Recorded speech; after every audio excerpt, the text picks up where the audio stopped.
आज की इस वीडियो में हम लोग करने वाले हैं 12th क्लास ज्योग्राफी का chapter number 7 mineral and energy resources.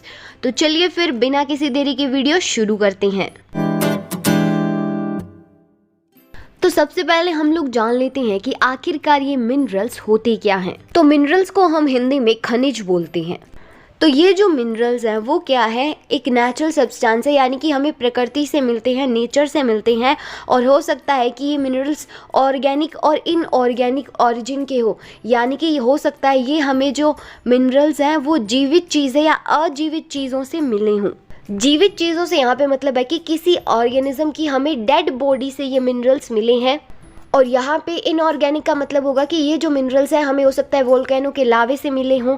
तो इस तरीके से यहाँ पे इनको डिस्क्राइब किया गया है। और ये जो मिनरल्स होते हैं उनकी डेफिनेट केमिकल और फिजिकल प्रॉपर्टीज़ भी होती हैं, जैसे कि आपने साइंस में पहले 9th-10th क्लास में पढ़ा भी होगा। तो बेसिकली जो मिनरल्स हैं हमारे वो दो तरह के होते हैं। पहला आता है मेटालिक मिनरल्स और दूसरा होता है नॉन मेटालिक मिनरल्स।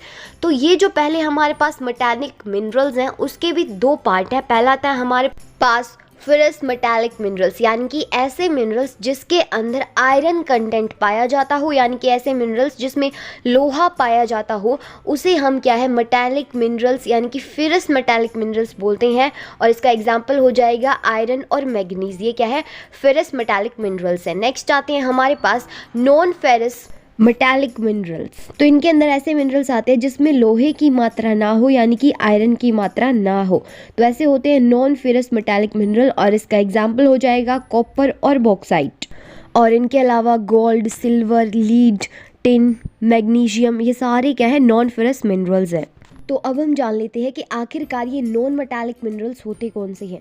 तो नॉन मेटालिक मिनरल्स ऐसे मिनरल्स होते हैं जिसके अंदर मेटल होता ही नहीं है। मेटालिक के अंदर तो मेटल होगा ही होगा, लेकिन नॉन मेटालिक मिनरल्स के अंदर मेटल ही नहीं होता। और इसके भी दो पार्ट होते हैं। पहला आता है हमारे पास फ्यूल मिनरल, जिसे हम क्या है ऑर्गेनिक मिनरल भी बोलते हैं। और जो फ्यूल होता है वो ईंधन होता है जिसे हम क्या है अलग अलग कामों के लिए यूज़ करते हैं। और ये जो फ्यूल है वो हमें क्या है पहले के जो मरे दबे हुए एनिमल्स और प्लांट हैं उनसे हमें ये फ्यूल क्या है मिलता है। और इसमें आ जाएंगे हमारे पास कोल और पेट्रोलियम। नेक्स्ट आता है हमारे पास अदर नॉन मेटालिक मिनरल, जिसे हम क्या है इनऑर्गेनिक नॉन मेटालिक मिनरल भी बोलते हैं। और इनके अंदर कोई भी ऑर्गेनिक मैटर नहीं होता, यानी कि ये हमें कोई पहले के दबे हुए एनिमल्स या प्लांट से नहीं मिलते। और इसका एग्जांपल हो जाएगा जैसे मिका, लाइमस्टोन, ग्रेफाइट, जिप्सम। तो ये सारे इनऑर्गेनिक मिनरल या फिर हम अदर नॉन मेटालिक मिनरल के एग्जांपल बोल सकते हैं। तो आपको ये एक्सप्लेनेशन कैसी लग रही है जल्दी से कमेंट कर दो। तो अब हम कुछ एक एजेंसीज़ के नाम जानने वाले हैं जो कि शामिल होती है मिनरल्स की जांच करने के लिए और उनको खोजने के लिए।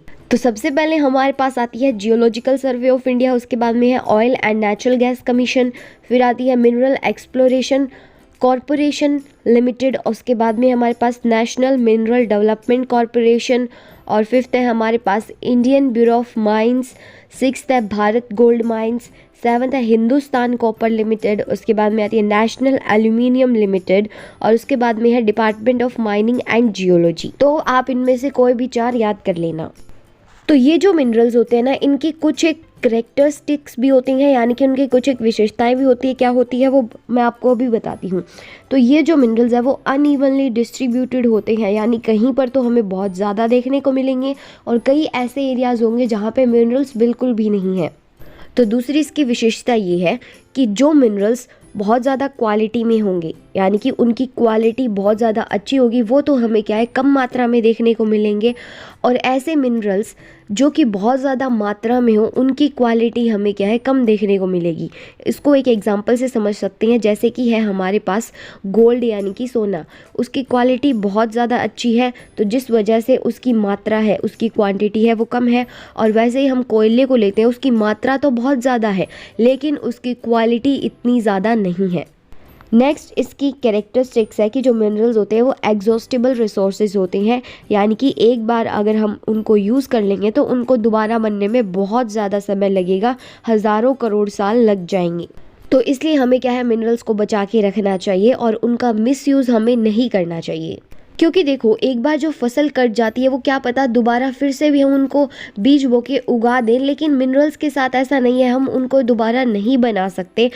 तो अब हम जान लेते हैं मिनरल्स के डिस्ट्रीब्यूशंस के बारे में, यानी कि ये जो मिनरल्स है वो कहाँ कहाँ पर बटे हुए हैं, किस किस जगह पर हमें पाए जाते हैं।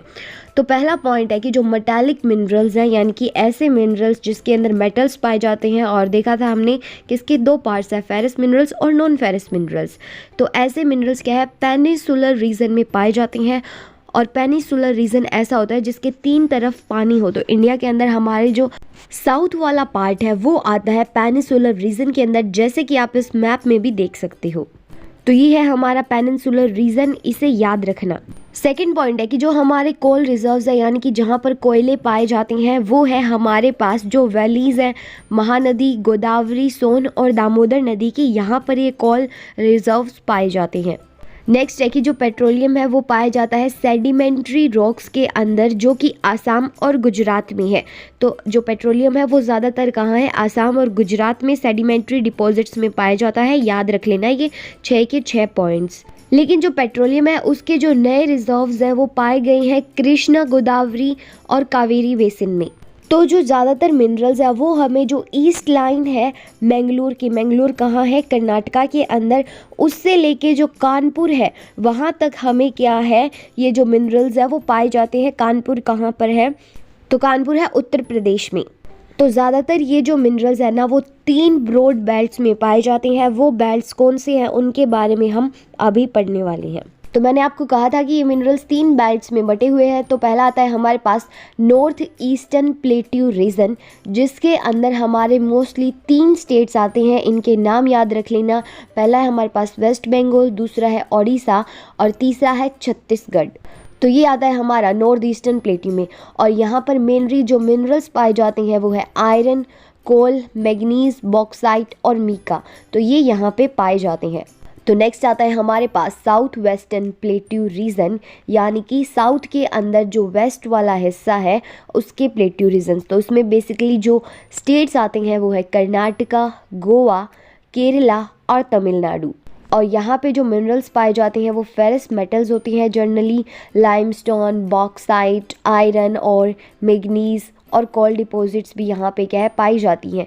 जो मेनली कोल डिपॉजिट्स है वो हमें क्या है केरला के अंदर पाई जाती हैं। और इसके अलावा जो आयरन ओर है वो हमें क्या है गोवा में पाई जाती है। और मैं आपको एक बहुत इंपॉर्टेंट चीज़ बता दूं कि हमारे इंडिया के अंदर 3 ही गोल्ड फील्ड है, यानी कि 3 ऐसी जगह है जहाँ से सोना निकलता है, और वो भी क्या है नॉर्थ वेस्टर्न प्लेट्यू रीजन में ही आती है।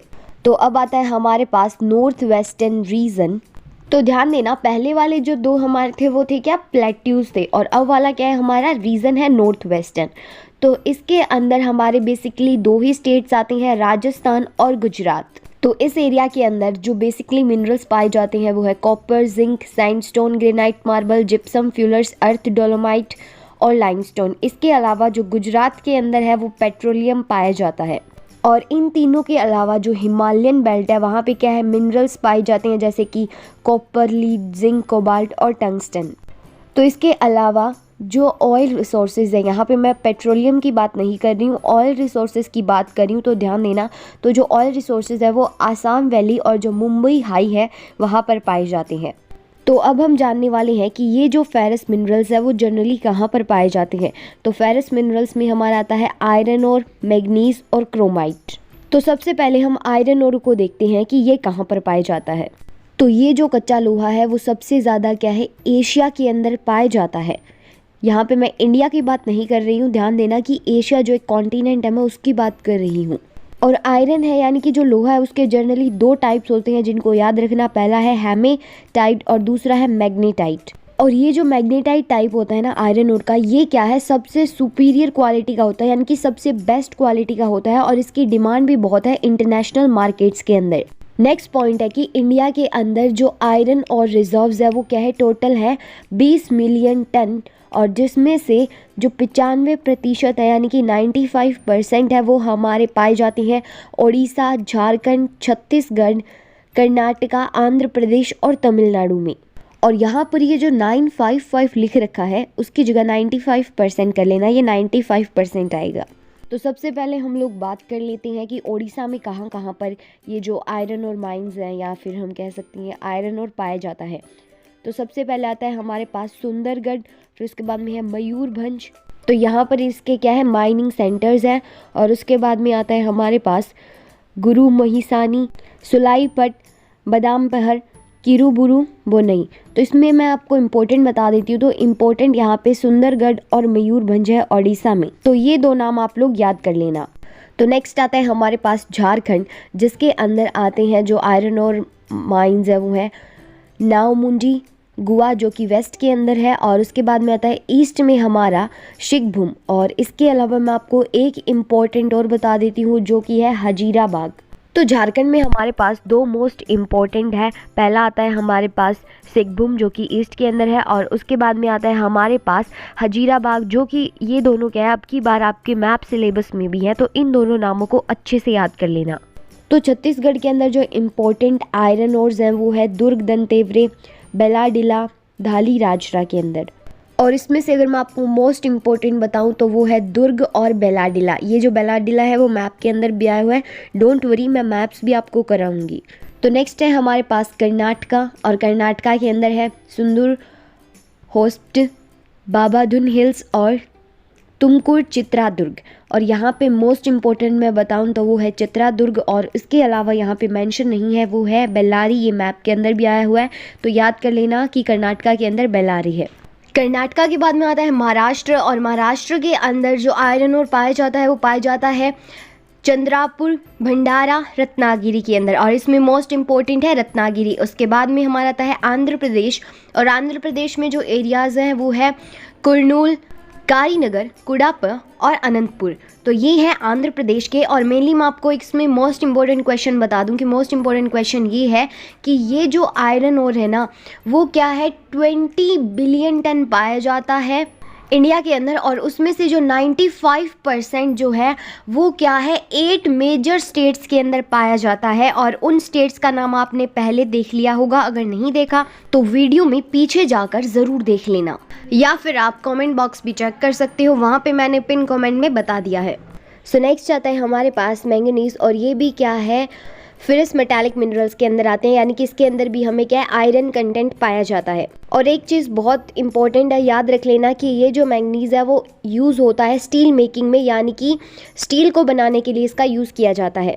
अगेन एक 1 मार्क का क्वेश्चन है कि मैंगनीज जिस स्टेट में सबसे ज़्यादा पाया जाता है उस स्टेट का नाम है ओडिशा। तो याद रख लेना जो मैंगनीज है वो क्या है ओडिशा में सबसे ज़्यादा पाया जाता है। और ओडिशा के अंदर भी कुछ एक जगह है जहाँ पर ये पाया जाता है, वो है बोनई, केंदुझर, सुंदरगढ़, गंगपुर, कोरापुर, कालाहांडी और बोलनगिरी। तो ओडिशा में इन जगह पर क्या है मैंगनीज पाया जाता है। नेक्स्ट आता है हमारे पास कर्नाटका। तो कर्नाटका के अंदर क्या है ये दरबार, बेलारे, बेलागम, केनरा और चिकमंगलूर, यहाँ पे ये पाया जाता है। तो इसमें मोस्ट इम्पोर्टेंट है दरबार और बेलारे, तो इन्हें याद कर लेना। नेक्स्ट आता है हमारे पास महाराष्ट्र। तो महाराष्ट्र के अंदर है नागपुर, भंडारा और रत्नागिरी। तो यहाँ पे क्या है मैंगनीज पाया जाता है। नेक्स्ट अब आते हैं हमारे पास नॉन फेरस मिनरल्स, जिसके अंदर सबसे पहले आता है हमारे पास बॉक्साइट। वैसे इसे हम बॉक्साइट बोलते हैं लेकिन इसकी असली जो प्रोनाउंसिएशन है ना वो होती है बॉक्साइट। और ये क्या है कच्चा एल्यूमिनियम होता है, या हम कह सकते हैं कि बॉक्साइट से क्या है एल्यूमिनियम बनाया जाता है। और ये जो एल्यूमिनियम है वो आगे यूज़ किया जाता है एयरक्राफ्ट यूटेंसिल्स और इलेक्ट्रिकल आइटम्स बनाने में। और ये जो बॉक्साइट है वो क्या सबसे ज़्यादा ओडिशा में पाया जाता है। ओडिशा इसका लीडिंग प्रोड्यूसर है। और ओडिशा में भी दो मोस्ट इम्पोर्टेंट नाम है, एक है कालाहांडी और दूसरा है संबलपुर। तो ये क्या है दो लीडिंग प्रोड्यूसर है ओडिशा के अंदर बॉक्साइट के। तो ये दो इम्पोर्टेंट नाम है, इन्हें याद रख लेना। यहाँ पे कालाहांडी लिखा हुआ है लेकिन ये असल में कालाहांडी होगा। झारखंड में है लोहर धागा, यहाँ पे ये लीडिंग प्रोड्यूसर है झारखंड का। और उसके बाद में अगर मैं महाराष्ट्र की बात करूँ तो महाराष्ट्र में जो बॉक्साइट है वो पाया जाता है कोलाबा, थाने और रत्नागिरी में। देख लो महाराष्ट्र में ये जो रत्नागिरी नाम है ना वो मोस्ट इम्पोर्टेंट है। और गुजरात में जो बॉक्साइट है वो मेनली पाया जाता है भावनगर और जामनगर में। तो नेक्स्ट हमारा नॉन फेरस मिनरल है कॉपर, और जिसे हम क्या है इलेक्ट्रिसिटी इंडस्ट्री में यूज़ करते हैं, यानी कि बिजली बनाई जाती है जिन इंडस्ट्रीज़ के अंदर, वहाँ पे इस कॉपर का, तांबे का यूज़ किया जाता है। तो मोस्टली कॉपर की तारें बनाई जाती हैं। तो अब इसकी हम डिस्ट्रीब्यूशन देख लेते हैं। तो मेनली जो कॉपर है वो झारखंड में जो शिखभूम है वहाँ पर पाया जाता है, मध्य प्रदेश में जो बालाघाट रीजन है वहाँ पे पाया जाता है, और राजस्थान में ये 2 जगह पाया जाता है, एक है झुंझुनू और दूसरा है अलवर। तो जहाँ पर ये कॉपर है वो सबसे कम पाया जाता है वो है कर्नाटका का जो एरिया है हसन वहाँ पर, और दूसरा है आंध्र प्रदेश में अग्निगुंदाला। तो ये यहाँ पर जो हमारी माइनर कॉपर माइंस है वो पाई जाती हैं। तो नेक्स्ट आता है हमारे पास नॉन मेटालिक मिनरल्स, यानी कि ऐसे मिनरल्स जिसमें मेटल्स नहीं पाए जाते और उसमें सिर्फ आपकी बुक में सिर्फ एक मीका ही दिया हुआ है। तो अब हम मीका के बारे में पढ़ने वाले हैं। मीका के अलावा नॉन मेटालिक मिनरल्स में डोलामाइट, लाइमस्टोन ये सब भी आते हैं। तो ये जो मीका है ना वो क्या है, जनरली यूज़ किया जाता है इलेक्ट्रिकल इंडस्ट्री में, और ये पाई जाती है बिहार के हजीराबाग में और आंध्र प्रदेश के नेल्लोरे में और राजस्थान के जयपुर और बिलवाड़ा में। और ये जयपुर से लेके जो बिलवाड़ा का राजस्थान का बेल्ट है वो क्या है 320 किलोमीटर तक का एरिया है जहाँ पर ये मीका है उस दायरे में पाया जाता है। और एक चीज़ बहुत ज़्यादा इम्पोर्टेंट है, ध्यान रख लेना कि जो बेस्ट क्वालिटी का मीका है वो पाया जाता है आंध्र प्रदेश के नेल्लोरे एरिया में, नेल्लोरे रीजन में, तो ये याद रख लेना। तो अब आते हैं हमारे पास एनर्जी रिसोर्सेज, यानी कि ऐसे रिसोर्सेज जिनसे हम क्या है एनर्जी बना सकते हैं, और इस एनर्जी को हम क्या है बहुत तरीके से यूज़ कर सकते हैं। मेनली हम इसको क्या है एज अ फ्यूल यूज़ कर सकते हैं, गाड़ियाँ चलाने के लिए हम इससे क्या है बिजली बना सकते हैं, और बिजली से तो क्या कुछ नहीं होता। तो यहाँ पर हमें जो एनर्जी रिसोर्सेज देखने को मिलने वाली है वो है coal, petroleum, natural gas, nuclear minerals. तो सबसे पहले हम पढ़ते हैं कोल के बारे में। तो बेसिकली ये जो कोल्स है ना वो 3 तरह के होते हैं, और कोल का मतलब होता है कोयला। आई नो कि ये जो चैप्टर है वो थोड़ा सा ट्रिकी है क्योंकि इसके अंदर ज़्यादा समझने वाली चीज़ें नहीं है, आपको इसके अंदर क्या है चीज़ें याद करनी पड़ेगी कि देखो कहाँ पर नॉन मेटालिक मिनरल्स पाए जाते हैं, कहाँ पे क्या पाया जाता है, थोड़ा बहुत इसमें समझने का है। चलिए वो देखते हैं। तो सबसे पहले हमारे पास एंथ्रेसाइट जो कि हिमालयन रीजन्स में पाया जाता है, यानी कि हिमालय वाले इलाके में पाया जाता है। तो सेकंड जो टाइप है वो है हमारा बिटुमिनस। तो ये जो बिटुमिनस है वो पाया जाता है गोंडवाना फील्ड में जो कि है दामोदर वैली के पास। नेक्स्ट है गोदावरी वैली, सोन वैली, झारिया। उसके अलावा आता है हमारे पास रानीगंज, महानदी वैली, चंदावाडा वैली, और मोस्ट इम्पॉर्टेंट है इसमें गोंडवाना और ये जो झारिया और रानीगंज है ये। थर्ड टाइप आता है हमारे पास लिग्नाइट, और ये जो लिग्नाइट होता है ना वो सबसे डाउन क्वालिटी का, सबसे घटिया क्वालिटी का कोल होता है जो कि पाया जाता है तमिलनाडु नवेली के अंदर। ये बहुत इंपॉर्टेंट 1 मार्क का क्वेश्चन है कि जो लिग्नाइट कोल है वो कहाँ पे पाया जाता है। तो लिग्नाइट कोल क्या है तमिलनाडु में नवेली में पाया जाता है। और 80% जो इंडिया का कोल डिपॉजिट है वो क्या है बिटुमिनस टाइप ही है। और इन 3 मेन टाइप्स के अलावा एक और आता है हमारे पास टर्शरी कोल जो कि पाया जाता है असम में, अरुणाचल प्रदेश में, मेघालय में, नागालैंड में और जम्मू और कश्मीर में। तो नेक्स्ट हमारी एनर्जी रिसोर्सेज में आता है पेट्रोलियम, और ये जो पेट्रोलियम है वो यूज़ किया जाता है एनर्जी रिसोर्स बनाने में, पेट्रोकेमिकल इंडस्ट्रीज़ में, और ये क्या है फर्टिलाइज़र्स हो गए, सिंथेटिक रबड़ हो गए, वैक्स लुब्रिकेंट्स हो गए या सोप कॉस्मेटिक्स हो गए, इन सभी में ये पेट्रोलियम यूज़ किया जाता है। और ये जो पेट्रोलियम है ना इसे क्या है लिक्विड गोल्ड भी कहा जाता है।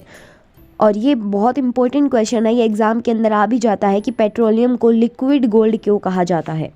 तो इसका एक पॉइंट तो ये हो जाएगा कि पेट्रोलियम के बहुत सारे यूजेस है जैसे कि मैंने आपको पहले पॉइंट में बताए थे। और दूसरा पॉइंट हो जाएगा कि इसकी स्कार्सिटी है, यानी कि पेट्रोलियम की कमी है, ये इतनी ज़्यादा अमाउंट में अवेलेबल नहीं है। और ये जो पेट्रोलियम है वो पाया जाता है दिग्बोई, नाहरकाटिया मोरन, और ये दोनों क्या है आसाम में है। नेक्स्ट आता है हमारा अंकलेश्वर, कोलमहेसन, नवागाम, और ये सारे क्या है गुजरात में। जैसे कि मैंने आपको पहले भी बताया था कि पेट्रोलियम मेनली 3 जगह पर पाया जाता है, आसाम, गुजरात और मुंबई हाई। एक बहुत इंपॉर्टेंट क्वेश्चन बता रही हूँ कि जो मुंबई हाई की डिस्कवर है यानी कि मुंबई हाई की खोज है वो हमने 1973 में कर ली थी, और इसका जो प्रोडक्शन था मुंबई हाई का वो हमने शुरू किया था 1976 में, यानी कि 3 साल बाद। और इसके अलावा ये कृष्णा गोदावरी बेसिन के पास भी पाया जाता है। नेक्स्ट हमारे आती है ऑयल रिफाइनरीज, यानी कि जहाँ पे ये जो पेट्रोलियम है उसका शुद्धिकरण किया जाता है, यानी कि पेट्रोलियम को तेल बनाया जाता है, उससे अलग अलग चीज़ों के लिए उसको एकदम शुद्ध किया जाता है। तो ये जो ऑयल रिफाइनरीज होती है ना वो 2 तरह की होती है, इसे याद रख लेना। पहली है फील्ड बेस्ड और दूसरी है मार्केट बेस्ड। तो फील्ड बेस्ड का एक एग्जांपल याद कर लो दिग्बोई जो कि आसाम के अंदर है, और मार्केट बेस्ड का एग्जांपल याद कर लो बरुनेई जो कि बिहार के अंदर है। एक और इम्पोर्टेंट क्वेश्चन कि इंडिया के अंदर टोटल कितनी रिफाइनरीज है, तो इंडिया के अंदर टोटल 21 ऑयल रिफाइनरीज है। यहाँ पे 18 दे रखा है, तो वो पहले का डाटा है। मैं आपको 2011 का डाटा बता रही हूँ जो कि आपकी बुक के अंदर गिवन है। तो 21 ऑयल रिफाइनरीज है इंडिया के अंदर। तो अब आता है हमारे पास नेचुरल गैस। तो ये जो नेचुरल गैस है ना, उसकी एक अथॉरिटी बनी थी, उसे याद कर लेना, natural gas authority of India limited 1984 में। और ये जो नेचुरल गैस है वो पाई जाती है गुजरात, राजस्थान, त्रिपुरा, कृष्ण, गोदावरी और कावेरी बेसिन पर। और एक सर्वे के अकॉर्डिंग जो रामनाथपुरम इलाका है तमिलनाडु का, वहाँ पे क्या है, बड़े बड़े क्या है, नेचुरल गैस के रिजर्व्स हैं। तो अब आता है हमारे पास नॉन कन्वेंशनल एनर्जी सोर्सेज। पहले हमने जो पढ़े कोल, पेट्रोलियम वगैरह, वो सारे कन्वेंशनल थे। तो कन्वेंशनल वो होती हैं जो क्या है एक टाइम के बाद ख़त्म हो जाती हैं, यानी कि एग्जॉस्टेबल होती हैं। और नेक्स्ट है हमारे पास नॉन कन्वेंशनल एनर्जी सोर्सेज, जो कि क्या है कन्वेंशनल एनर्जी सोर्सेज की तरह ख़त्म नहीं होते, रीन्यूएबल होती हैं, यानी कि जिसे हम दोबारा भी बना सकते हैं। और इसके एग्जांपल देख लेते हैं, जैसे कि solar energy, wind energy, hydro geothermal, biomass. तो ये सारी क्या है, नॉन कन्वेंशनल एनर्जी है। और इनसे क्या है, नेचुरल जो हमारा सिस्टम है, यानी कि जो इन्वायरमेंट है, उसको थ्रेट भी नहीं पहुंचती, यानी कि इन्वायरमेंट को भी इतना नुकसान नहीं उठाना पड़ता। और ये क्या है, सस्टेनेबल डेवलपमेंट में भी हमारी बहुत ज़्यादा मदद करते हैं। और साथ ही साथ क्या है, ये इन्वायरमेंट फ्रेंडली होते हैं, यानी कि इन्वायरमेंट को नुकसान नहीं पहुंचाते, जैसा कि मैंने आपको बताया। और ये क्या है, चीपर भी होते हैं, यानी कि बाकी जो एनर्जी रिसोर्सेज है उनसे भी ये जो नॉन कन्वेंशनल वाले हैं वो क्या है, सस्ते होते हैं।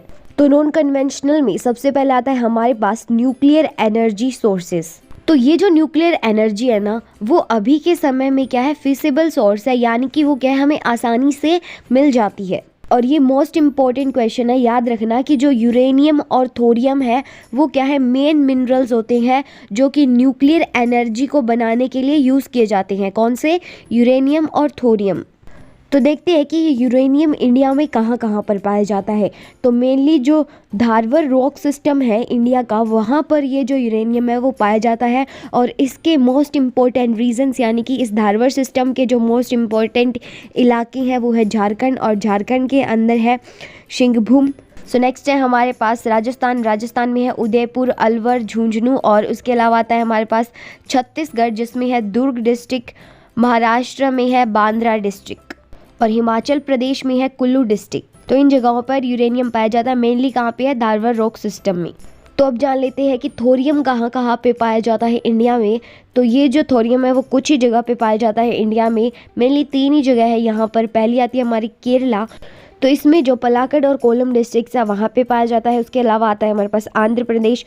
आंध्र प्रदेश में जो विशाखापट्टनम है वहाँ पे, और ओडिशा में जो महानदी रिवर डेल्टा है वहाँ पर थोरियम पाया जाता है। तो अब यहाँ पे कुछ एक इम्पॉर्टेंट चीज़ें आ जाती हैं, तो उन्हें ध्यान देना। तो ये जो मैंने आपको अभी 3 स्टेट्स बताए जहाँ पे थोरियम पाया जाता है, ओडिशा, केरला और आंध्र प्रदेश। तो यहाँ पे क्या है, जो मोनाजाइट है वो क्या है, सबसे ज़्यादा पाया जाता है। और ये जो मोनाजाइट है ना, वो थोरियम का ही पार्ट है। और सबसे ज़्यादा इन तीनों स्टेट्स में भी ये क्या है, केरला में पाया जाता है। तो जो हमारी न्यूक्लियर एनर्जी है उसकी डेवलपमेंट शुरू हो गई थी।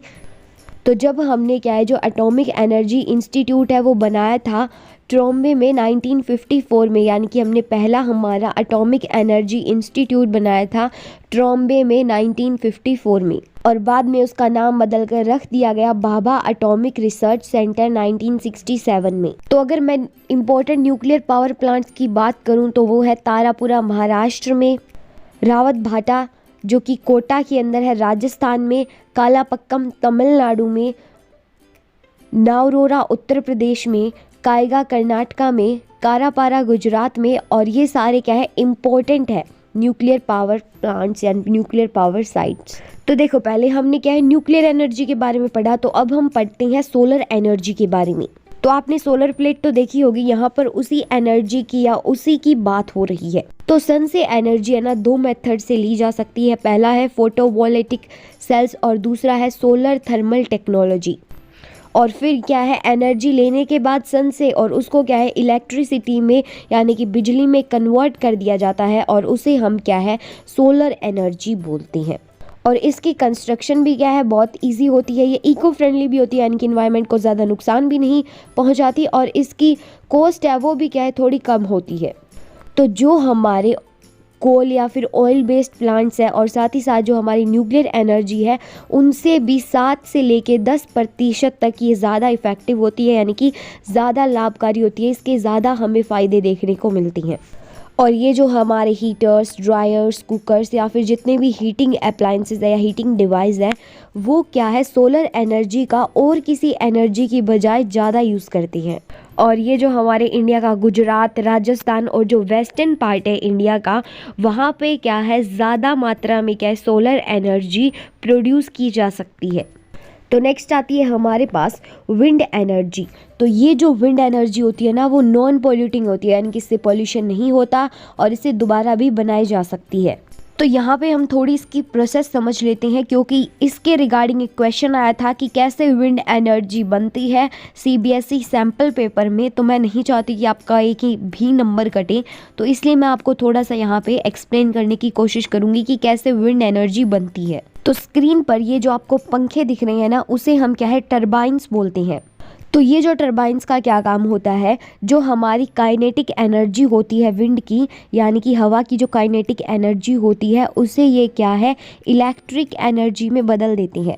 तो पहले क्या है हवा इन टरबाइन से पास होगी, टरबाइन से पास होने के बाद ये उससे क्या है इलेक्ट्रिसिटी जनरेट करेंगे, फिर इलेक्ट्रिसिटी की आगे क्या है वोल्टेज बढ़ा दी जाएगी, और फिर ये जो इलेक्ट्रिसिटी हाउस में भेज दी जाएगी तारों के थ्रू, और बाद में फिर ये क्या है आगे डिस्ट्रीब्यूट कर दी जाएगी। और ये जो इलेक्ट्रिसिटी है ना, वो बनाई जा सकती है परमानेंट विंड सिस्टम से, यानी कि जो परमानेंट हो। और उसके अलावा हम क्या है सीजनल विंड्स या जो हमारी वर्सलीज विंड्स हैं, उनसे भी क्या है विंड एनर्जी बना सकते हैं। जैसे कि मॉनसून की विंड्स होती है, वो क्या है सीजनल विंड्स ही होती हैं। और इनके अलावा जो लोकल विंड्स है, यानी कि जो आमतौर पर हमारी हवाएं चलती रहती है उनसे, या जो धरती की हवाएं हैं या फिर जो सी है उन पे भी हवाएं चलती रहती है, उनसे भी हम क्या है एनर्जी या इलेक्ट्रिसिटी बना सकते हैं। तो इंडिया ने अभी से क्या विंड एनर्जी बनानी स्टार्ट कर दी है, ताकि जो हम जितना भी बाहर से ऑयल बनाते हैं उसका खर्चा कम हो। तो ये अनुमान लगाया गया है कि जो भारत है वो 50,000 मेगावाट्स का पोटेंशियल रखता है विंड एनर्जी को बनाने के लिए, और उसमें से जो 1/4 है वो क्या है इजीली एम्प्लॉयड है, यानी कि आसानी से नियुक्त की जा चुकी है। और ये जो हमारे स्टेट है जैसे कि राजस्थान, गुजरात, महाराष्ट्र, कर्नाटका, यहाँ पे क्या है हायर पोटेंशियल है, यानी कि बहुत ज़्यादा क्षमता है विंड एनर्जी को बनाने की। So next we have tidal and wave energy. तो अब आती है हमारे पास टीडल और वेव एनर्जी। तो ये जो ओशन करंट्स होते हैं या जो हाई वेव्स होती हैं ओशंस की, वो क्या है स्टोर हाउस है इन्फिनाइट एनर्जी का, यानी कि वो क्या है एक स्टोर हाउस है जिसमें बहुत सारी जो एनर्जी है समाई हुई है, और ये जो एनर्जी है अनंत है, यानी कि ये जो एनर्जी है वो कभी ना ख़त्म होने वाली है। और ये जो बड़ी बड़ी टिडल वेव्स हैं वो क्या है जो इंडिया का वेस्ट कोस्ट है ना, वहाँ पे ज़्यादा पाई जाती हैं या वहाँ पे ज़्यादा अक्कर होती हैं। तो बहुत सारी कोशिशें की गई थी 17 और 18 सेंचुरी के अंदर, ताकि ये जो ओशनिक टाइड्स और वेव्स हैं उनका हम क्या है बिल्कुल सही तरीके से यूज़ कर पाएँ, इस्तेमाल कर पाएँ। लेकिन इन वेव्स को आज भी क्या है अच्छे तरीके से या फिर प्रॉपर तरीके से यूटिलाइज नहीं किया जाता है, इनका यूज़ नहीं किया जाता, क्योंकि हमारे पास क्या है वो टेक्नोलॉजी ही नहीं है जिससे हम क्या है स्टेबल एनर्जी को और ज़्यादा अच्छे तरीके से यूज़ कर पाएँ। सो नेक्स्ट है हमारे पास जियोथर्मल एनर्जी। तो जब जो मैग्मा है वो अर्थ से बाहर आता है, यानी कि जब जो लावा है वो क्या है धरती से बाहर निकलता है, तो वो बहुत सारी मात्रा के अंदर क्या है गर्मी छोड़ता है, यानी कि हीट रिलीज करता है। और ये जो हीट एनर्जी है उसको क्या है इलेक्ट्रिकल एनर्जी के अंदर कन्वर्ट किया जाता है, और इसे ही हम बोलते हैं जियोथर्मल एनर्जी। तो इसके मेन सोर्स है एनर्जी के, वो है magma, hot spring, hot geysers. तो यहाँ पे ये गीजर्स मत समझना जो कि आपके घरों में यूज़ होते हैं। और ये जो जियोथर्मल एनर्जी है ना उसको क्या है बहुत ज़्यादा इम्पोर्टेंस मिल रही है, और अब इसे क्या है कन्वेंशनल एनर्जी सोर्सेज है ना उसके तौर पर यूज़ किया जाने लगा है। तो पहले क्या है कोल, पेट्रोलियम वगैरह यूज़ होते थे एनर्जी बनाने के लिए, और अब क्या है जियोथर्मल क्या है यूज़ होने लगी है एनर्जी बनाने के लिए। और इंडिया के अंदर मणिकरम जो हिमाचल प्रदेश में है, ये क्या है एक जियोथर्मल एनर्जी का प्लांट है। और अब एक इम्पॉर्टेंट चीज़ कि जो पहला सक्सेसफुल अटैम्प्ट हुआ था जियोथर्मल एनर्जी का वो हुआ था 1890 के अंदर। ताकि जो अंडरग्राउंड हीट है यानी कि धरती के नीचे की जो गर्मी है उसका क्या है सही तरीके से इस्तेमाल किया जा सके। और ये जो अटेम्प्ट है वो किया गया था यूएसए की एक सिटी जिसका नाम है बॉयस, और इस सिटी के अंदर जो गर्म पानी की पाइपें हैं उनका नेटवर्क बनाया गया ताकि वो क्या है हीट प्रोवाइड कर सके यानी कि गर्मी प्रोवाइड कर सके ये जो बिल्डिंग्स हैं उनकी सराउंडिंग में यानी कि बिल्डिंग्स के आसपास के इलाके में। और ये जो प्लांट 1890 में लगाया गया था वो आज भी वहाँ पर क्या है काम कर रहा है। तो नेक्स्ट आता है हमारे पास बायो एनर्जी। तो ये जो बायो एनर्जी है ना वो क्या है बनाई जाती है बायोलॉजिकल प्रोडक्ट से, जिसके अंदर आते हैं हमारे एग्रीकल्चर रेजिड्यूज, म्यूनिसिपल, इंडस्ट्रियल और अदर वेस्ट। यानी कि बेसिकली यहाँ पे क्या है ये जो बायो एनर्जी है ना वो क्या है वेस्ट से बनाई जाती है। जो एग्रीकल्चर वेस्ट हो गया हमारा, जो म्यूनिसिपल का जितना वेस्ट हो गया, इंडस्ट्रीज़ का वेस्ट हो गया, या जितना भी कोई वेस्ट है ना उनसे हमारी क्या है ये बायो एनर्जी बनाई जाती है। और इस बायो एनर्जी को क्या है इलेक्ट्रिसिटी या फिर इलेक्ट्रिकल एनर्जी में कन्वर्ट कर दिया जाता है, या तो क्या है बायो एनर्जी को गैस के अंदर ही कन्वर्ट किया जाता है जिसे हम क्या है कुकिंग में इस्तेमाल करते हैं। ये जो आपकी एलपीजी गैस होती है ना सिलेंडर्स के अंदर, ये भी क्या है एक बायो गैस ही है या बायो एनर्जी ही है। और ये जो बायो एनर्जी है ना उससे हमारी क्या है प्रॉब्लम सॉल्व हो जाएगी। जितना भी जो हमारा वेस्ट होगा, गार्बेज होगा अर्बन एरियाज़ का, वो सारा का सारा क्या है हम एनर्जी में कन्वर्ट कर देंगे। तो हम यहाँ पे क्या है एक तीर से दो शिकार करेंगे। एक तो जो वेस्ट मटेरियल होगा उसको हम यूटिलाइज़ कर लेंगे, तो उसको हमारा झंझट नहीं रहेगा कि ज़मीनें भर गई है वेस्ट मटेरियल से तो वेस्ट मटेरियल को कहाँ गिराए। और दूसरा ये होगा कि हमें इससे क्या है एनर्जी भी मिल जाएगी।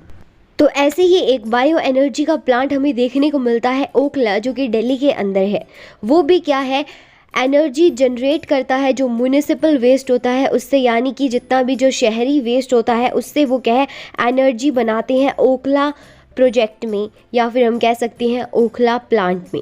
तो अब आता है हमारे पास कंजर्वेशन ऑफ मिनरल रिसोर्सेज, यानी कि किस तरीके से हम जो हमारे मिनरल रिसोर्सेज हैं उनको बचा सकते हैं। तो यहाँ पे हमें कुछ एक तरीके दिए हुए हैं जिनसे हम क्या है ये जो हमारे मिनरल रिसोर्सेज हैं उनको बचा सकते हैं। तो पहला है तो हमें क्या है अडॉप्ट करना चाहिए रीन्यूएबल रिसोर्सेज को एग्जॉस्टेबल रिसोर्सेज की जगह। यानी कि हमें क्या है ऐसे रिसोर्सेज यूज़ करने चाहिए जिसे हम दोबारा से बना सकते हैं, जैसे कि सोलर पावर हो गया, जियोथर्मल एनर्जी हो गया, उसे क्या है हम दोबारा से भी बना सकते हैं। दूसरा पॉइंट है कि एक बार यूज़ किए गए मेटल को हमें क्या है दोबारा से रिसाइकिल करके उसको क्या है फिर से यूज़ में हमें लाना चाहिए।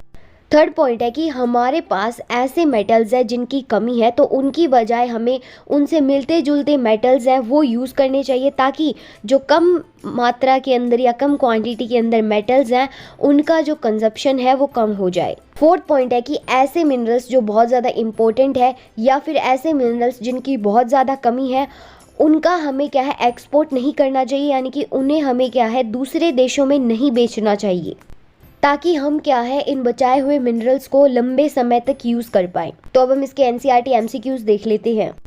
तो क्वेश्चन नंबर फर्स्ट में हमें पूछ रखा है कि इनमें से कौन से स्टेट में ऑयल फील्ड्स पाए जाते हैं, तो इसका आंसर हो जाएगा ऑप्शन ए आसाम।